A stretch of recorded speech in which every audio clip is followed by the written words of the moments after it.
Good morning प्यारे बच्चों, मैं हूं आपकी एजुकेटर पूर्णिमा अतर सिंह और हम आपकी वर्कशीट नंबर 22 करेंगे जिसका सब्जेक्ट है सोशल साइंस। तो ब्रॉडर मीनिंग ऑफ डेमोक्रेसी, अभी तक हम ये समझ चुके हैं कि डेमोक्रेसी होती क्या है ना।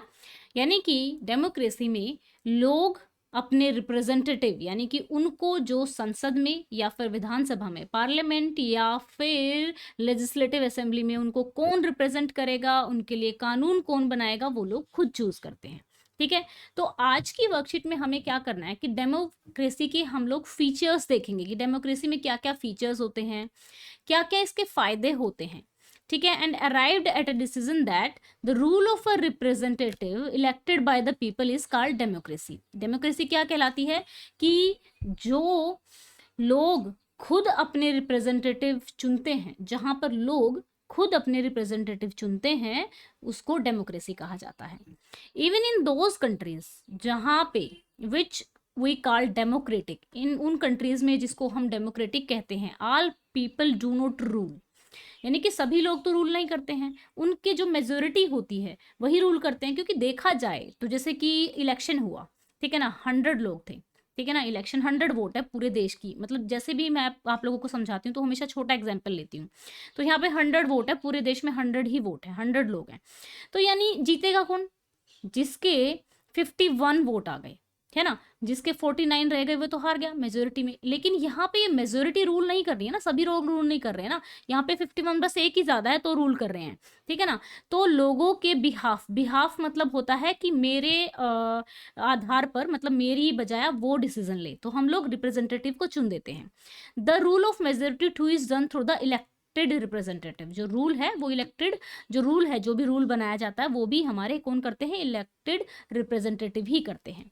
अब मॉडर्न डेमोक्रेसी है, वो कहते हैं कि why rule by representative. Representative क्यों रूल करते हैं? तो देखो, हमारी तो जनसंख्या करोड़ों में है, तो करोड़ों लोगों के लिए तो पहली बात तो इतना बड़ा रूम बनाना, ठीक है, पॉसिबल नहीं है। चलो ठीक है, आजकल सोशल मीडिया है, उसके थ्रू हम चलो वोटिंग करा सकते हैं, किसी भी तरीके से करा सकते हैं, लेकिन उसमें तो एक तरीके से उनका एक पोलिंग करा सकते हैं, लेकिन वो ज़रूरी नहीं है ना। आजकल इतने सॉफ्टवेयर्स हैं जो हैक होके नंबर ऑफ पर्सन है मल्टीप्लाई कर सकते हैं उसको। ठीक है।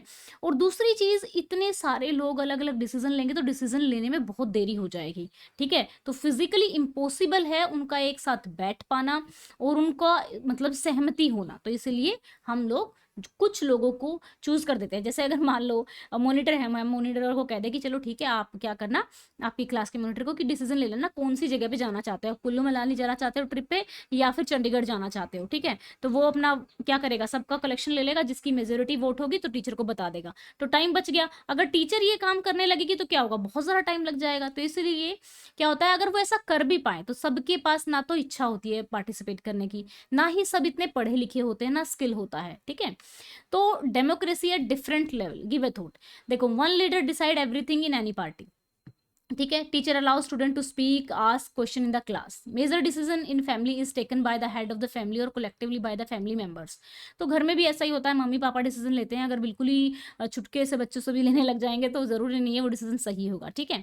इन रियलिटी डेमोक्रेटिक डिसीजन में ना ऐसा होता है कि जैसे डेमोक्रेटिक हुआ, मैंने आपसे पूछा चंडीगढ़ में आप ट्रिप पे जाना चाहते हो या कुल्लू मनाली में जाना चाहते हो। ठीक है। तो इसमें बच्चों, सभी बच्चों से डिसीजन क्या है, सभी बच्चों से जाके जो है डिसीजन लिया मेंटर ने। तो दोनों ही मतलब जो कमज़ोर बच्चे हैं, कमज़ोर इन द सेंस कि जो ज़्यादा नहीं बोलते हैं, ठीक है, और जो ज़्यादा बोलने वाले बच्चे, सभी का डिसीजन लिया गया पीसफुली। तो यहाँ पे कंसल्टेशन जो है सभी की सहमति से होनी चाहिए। हु आर नॉट पावरफुल, और जो पावरफुल हैं उनका डिसीजन मेकिंग में इक्वल इंपॉर्टेंस होनी चाहिए। This is equally apply to the government और अ फैमिली और एनी अदर ऑर्गेनाइजेशन। तो डेमोक्रेसी में ना बच्चा, सिटीजन्स का ना बहुत बड़ा रोल होता है, बहुत बड़ा रोल। अगर हम लीडर जो है, पैसे जो हमें, क्योंकि क्या होता है इलेक्शन के टाइम में बहुत पैसा चलता है, बहुत दारू बिकती है, तो उस आधार पे अपना वोट ना बेचें, अपना वोट उसी इंसान को दे जो पढ़ा लिखा है, जो अब सिर्फ पढ़ा लिखा होने पर ही ज़रूरी नहीं है कि भाई वो अच्छा इंसान है ना, लेकिन उसने पिछले पास्ट में क्या काम किए हैं, उसका व्यक्तित्व कैसा रहा है, समाज में उसकी कैसी छवि है, ये सब चीज़ें देखते हुए हमें अपने लीडर को चुनना चाहिए। ठीक है। Such type of thing distinguish and make democracy superior from other government like monarchy. Monarchy क्या होती है बच्चा? मोनार्की में क्या होता है, पहले राजा, फिर उसका बेटा, फिर उसका बेटा, फिर उसका बेटा, यानी कि एक परिवार का राज चलता है। डिक्टेटरशिप में क्या होता है, एक ही बंदे का, जैसे हिटलर का राज चला था, अपना ही रूल चलाएगा, कोई one party rule and make citizen active and partner. तो बच्चा चलो अभी हम इसके क्वेश्चन आंसर्स कर लेते हैं। यहाँ पे उससे पहले जो है आप लोगों को एक इंपॉर्टेंट सी इन्फॉर्मेशन देनी है। एंड बच्चा आप लोगों को कॉम्बेट में पार्टिसिपेट करना है, संडे को होने वाला है 29 अगस्त को कॉम्बेट फ्री क्विज होता है, ठीक है, जिसमें आप पार्टिसिपेट करते हैं, जो कि 30 क्वेश्चन होते हैं एंड 60 मिनट में आपको करना होता है।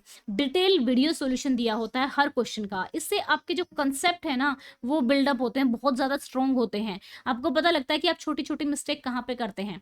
तो अगर आपका रैंक अच्छा आता है तो आपको 2 करोड़ वर्थ की स्कॉलरशिप जीतने का मौका मिलेगा।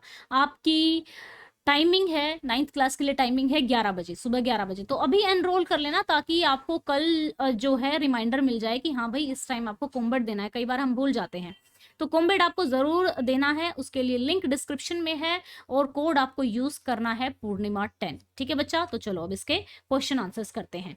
तो यहाँ पर हम कर रहे थे एक second, who are the elected representative in democracy. अब ये इलेक्टेड रिप्रेजेंटेटिव होते क्या है? जो पार्लियामेंट में मेंबर बैठते हैं वो इलेक्टेड रिप्रेजेंटेटिव होते हैं। Elected representative in democracy are leaders elected by the people which are called MPs and MLA, ठीक है। अब आता है next, why rule by the elected representative, क्यों किया जाता है? क्योंकि मॉडर्न डेमोक्रेसी में क्या होता है, involve such a large number of people that it's physically impossible for them to sit together, ठीक है।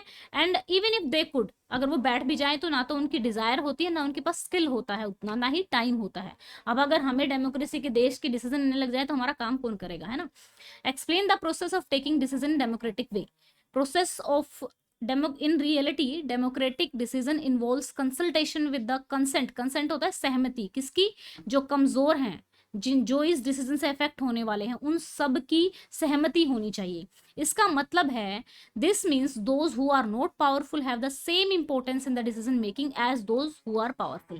यानी कि कमजोर की भी उतनी ही इंपॉर्टेंस होनी चाहिए डिसीजन मेकिंग में जितनी की पावरफुल की है। According to you what contribution of citizen to making better democracy? Citizen should choose representative on the basis of merit. Citizen should perform their duties properly, they should follow the rule of law, ठीक है बच्चा। तो चलिए अब हम करेंगे next question. I hope so आपको अच्छे से समझ में आ गया होगा, और अगर आपको अच्छे से समझ में आ गया है तो आप इसको करेंगे, ठीक है, और याद भी करेंगे साथ के साथ। और याद करने की जरूरत नहीं होती जब हम समझ के कर लेते हैं। ओके बच्चा, thank you, have a nice day, may God bless you.